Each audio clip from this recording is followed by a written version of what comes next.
প্ৰধানমন্ত্ৰী নিয়োগ সৃষ্টি আঁচনিৰ অধীনত যোৰহাটত পানী জাৰ বনোৱা উদ্যোগ উদ্বোধন।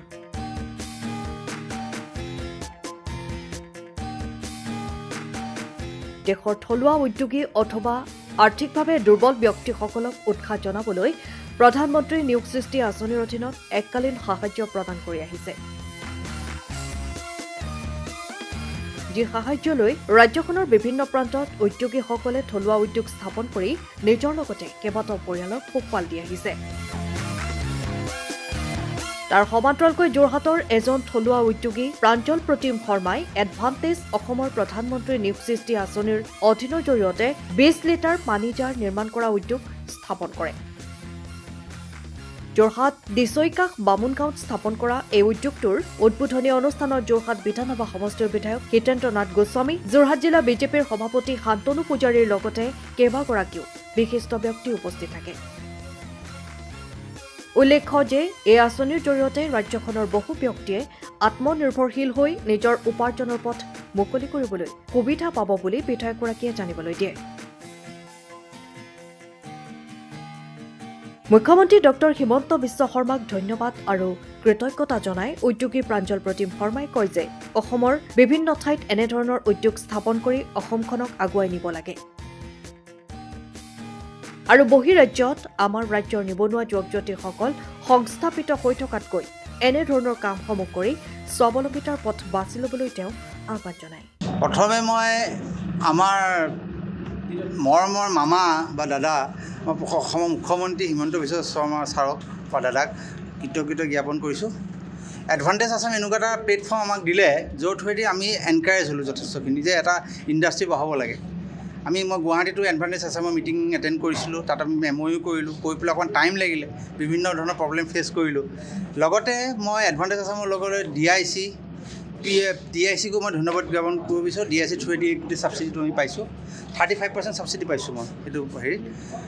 আৰু লগতে আপোনাৰ PMEGP স্কীমৰ থ্ৰুৱেদি এই বস্তুটো হৈছে আপোনাৰ। লগতে মই এটা কথাই ক'ব বিচাৰোঁ যে আজি এবছৰ বা লাষ্ট ইয়েৰ জুলাইত মই ফেড আপ হৈ গৈছিলোঁ যে নকৰোঁ, বিভিন্ন প্ৰব্লেম। হিমন্তদাই মাতি পঠালে লাষ্ট জুলাইত মোক মাতি পেলাই মোক ক'লে যে কি প্ৰব্লেম হৈছে। বোলো এইটো প্ৰব্লেম হৈছে, মই নকৰোঁ, কৰিবই লাগিব, মইতো উদ্বোধনলৈ যাম, কৰিবই লাগিব।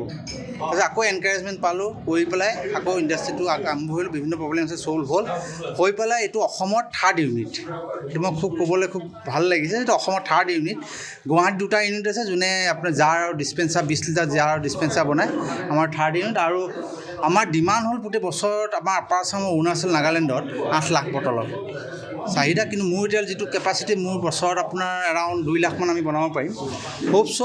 ভৱিষ্যতে আৰু আমি ইণ্ডাষ্ট্ৰিটো বঢ়াব পাৰিম আৰু 2-3টা মেচিন আহিম। লগতে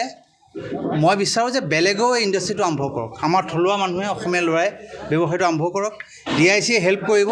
যিখিনি হেল্প কৰিব, বেংকে আজিকালি যথেষ্ট ছাপোৰ্ট কৰে, কৰি পেলাই, কাৰণ মই অকলে সমস্যাটো সমাধান কৰিব নোৱাৰোঁ, ইয়াৰ চাহিদা পূৰণ কৰিব নোৱাৰোঁ, বেলেগ মানুহ লাগিব। অসমীয়া ল'ৰা উঠি আহক। লগতে আৰু এটা কথা ক'ব বিচাৰোঁ যে DIC থ্ৰুৱেদি 2 লাখৰ পৰা 10 লাখলৈ বিভিন্ন ধৰণৰ লোন দিয়া হয়, সেইখিনি এডভান্টেজখিনি আমাৰ ইউথখিনিয়ে লওক।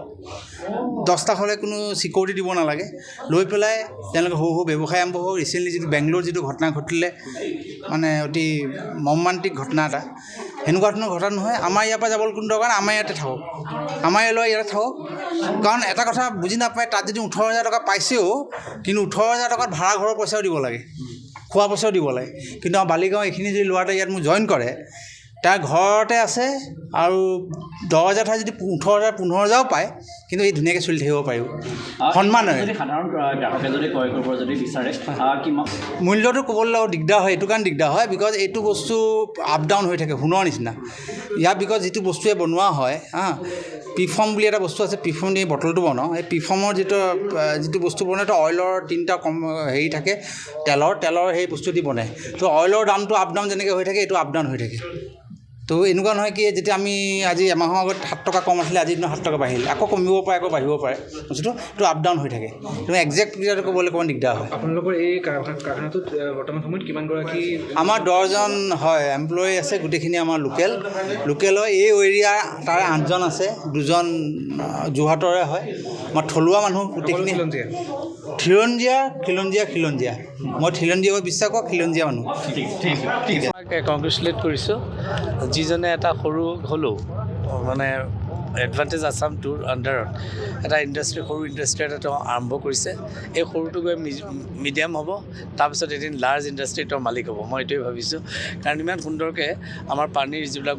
আমি খোৱা পানী আমি যিটো 20 লিটাৰ জাৰবিলাক থাকে সেইবিলাক কেনেকৈ তেওঁ টেকন'লজি দি কেনেকৈ 2-3 মিনিটৰ ভিতৰত এটা মানে জাৰ তৈয়াৰ হয় এইটো বৰ ডাঙৰ কথা মই নিজৰ আগতে এইবোৰ ইমান সোমোৱা নাছিলোঁ আৰু সেইকাৰণে মই ভাবোঁ যে এডভান্টেজ 1 আছিল তাৰপিছত 2 আছে আৰু ইয়াৰ ফলত আমাৰ মানুহবিলাকক চেল্ফ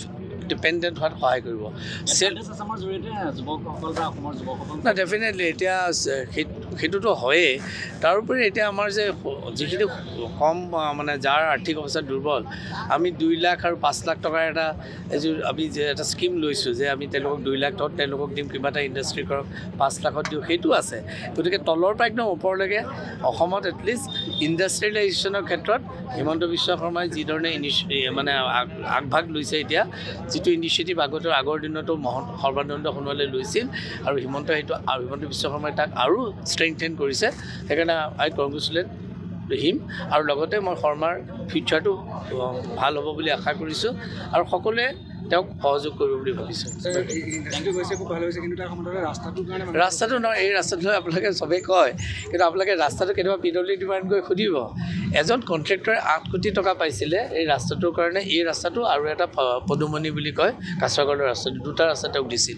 আৰু এই ৰাস্তাটো গভৰ্ণমেণ্ট অফ মানে আছামৰ PWD ডিপাৰ্টমেণ্টে টেণ্ডাৰ কল কৰি পেলাই দিয়ে আমাৰ কোনো হাত নাথাকে তাত তেওঁ আহিলে তেওঁ লখিমপুৰ আছিলে প্ৰথমে কামখিনিটো মই ভাল দেখিলোঁ যেতিয়া আহিলে কাম কৰিছে দেখিছে পিছৰ পৰা কামখিনি কৰি আহিলে মাজতে নাইকিয়া হ'ল টকা পইচাৰ কিবা গণ্ডগোল হ'ল নে তেওঁ কিবা ফাণ্ডৰ কিবা হৈছে মই নাজানো কাৰণ ইঞ্জিনিয়াৰ আমিতো টাৰ্মিনেট কৰিবলৈ মই কৈছিলোঁ আজি মই টাৰ্মিনেট কৰিবলৈ 7-8 মাহতে কৈছিলোঁ কিন্তু কিছুমান এগ্ৰিমেণ্ট থাকে কিবা এটা সময় দিব লাগে সেইকাৰণে আপোনালোকে ৰঞ্জিত দত্ত আমাৰ যিজন এক্সিকিউটিভ ইঞ্জিনিয়াৰ আছে তেওঁক সুধিলে গম পাব আৰু আমি তেওঁক ইমিডিয়েটলি ৰিমুভ কৰিবলৈ কৈ আছোঁ চ' ডেট আমি যাতে কামটো কৰাই দিব পাৰোঁ কিন্তু তেওঁ লাগি থাকিলে এইবিলাক কেতিয়াবা হয় এইটো আমাৰ কপাল বেয়া বুলি ভাবোঁ কিন্তু কাৰণ চব জেগাত তেনেকুৱা হোৱা নাই যিবিলাক ৰাস্তা বাকী ৰাস্তা চব ভাল হ'ল এই ৰাস্তাটোৱে কলি হ'ল আৰু এইটো ৰাস্তা বেছি মোৰ কাৰণে ইম্পৰ্টেণ্ট আছিল কাৰণ ব্ৰহ্মপুত্ৰত যদি পানী বাঢ়ে এই ৰাস্তাটো এটা মেজৰ ৰাস্তা সেইকাৰণে আমি নিমাতী ৰাস্তাটো ইউজ কৰিব নোৱাৰোঁ ইয়াৰ পৰা আমি পঠিয়াব পাৰোঁ ৰিলিফবিলাক চাওক যে মই সেইদিনাও ক'লোঁ আৰু মই আপোনাক কৈ দিব পাৰিম কেতিয়া তাৰ টাৰ্মিনেট কৰিছে বা কৰিব সেইটো কৈ দিম এডভান্টেজ আছাম 2.0ৰ সময়তে আমাৰ আপোনালোকে সকলোৱে জানে যে যদিও অসমত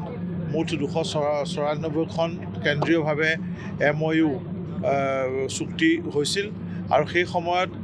প্ৰায় 5.18 লাখ কোটি টকাৰ প্ৰত্যক্ষ বিনিয়োগ হৈছিল কিন্তু ইয়াৰ লগত সংগতি ৰাখি অসমৰ বিভিন্ন জিলাত 35খন জিলা সদৰতো সমানে 2591খন MOU বিভিন্ন বিনিয়োগকাৰীসকলৰ লগত চৰকাৰৰ হৈছিল জিলা পৰ্যায়ত বিশেষকৈ জিলা আয়ুক্তসকলৰ লগত হৈছিল আৰু সেই উদ্যোগ বিভাগৰ অধীনত হোৱা সেই MOU-সমূহৰ জৰিয়তেও সমগ্ৰ ৰাজ্যত 6,774 কোটি টকাৰ এক বিনিয়োগ হৈছে আৰু আমাৰ যোৰহাটৰ প্ৰাঞ্জল শৰ্মা এটা অতি অভিজাত উদ্যোগী পৰিয়ালৰ তেওঁ সন্তান আৰু তেখেতে MN বটল ইণ্ডাষ্ট্ৰীৰ জৰিয়তে এই উদ্যোগটো নতুনকৈ আজিৰ পৰা ইয়াত আৰম্ভ কৰিছে আমাৰ ঐতিহ্যমণ্ডিত বালিগাঁও ৰজাহলী অঞ্চলত আৰু এইটো সেই এডভান্টেজ আছাম 2.0ৰ অধীনত অসমত যি 2,591খন চুক্তি হৈছে MOU হৈছে তাৰ ভিতৰতে অন্যতম আৰু মই এই নতুন উদ্যোগটো আজি উদ্বোধনী মুহূৰ্তত ইয়াত উপস্থিত থাকি আনন্দিত হৈছোঁ আৰু সকলো ধৰণৰ শুভকামনা জ্ঞাপন কৰিছোঁ এনেধৰণৰ উদ্যোগীকৰণৰ বাতাবৰণে বিশেষকৈ অসমৰ মাননীয় মুখ্যমন্ত্ৰী ডক্টৰ হিমন্ত বিশ্ব শৰ্মা ডাঙৰীয়াৰ নেতৃত্বত ৰাজ্যত যি উদ্যোগীকৰণৰ এটা নতুন এক বাতাবৰণ সৃষ্টি হৈছে সেই বাতাবৰণে আমাৰ ইয়াত নিবনুৱা সমস্যাৰ সমাধান কৰা আন্তঃগাঁথনিৰ উন্নয়ন কৰা সকলো ক্ষেত্ৰতে বিশেষ সহযোগিতা আগবঢ়াব বুলি আশা কৰিছোঁ। সময়ৰ খবৰ সময়ত পাবলৈ ফ'ল' কৰক টাইম অফ আছাম।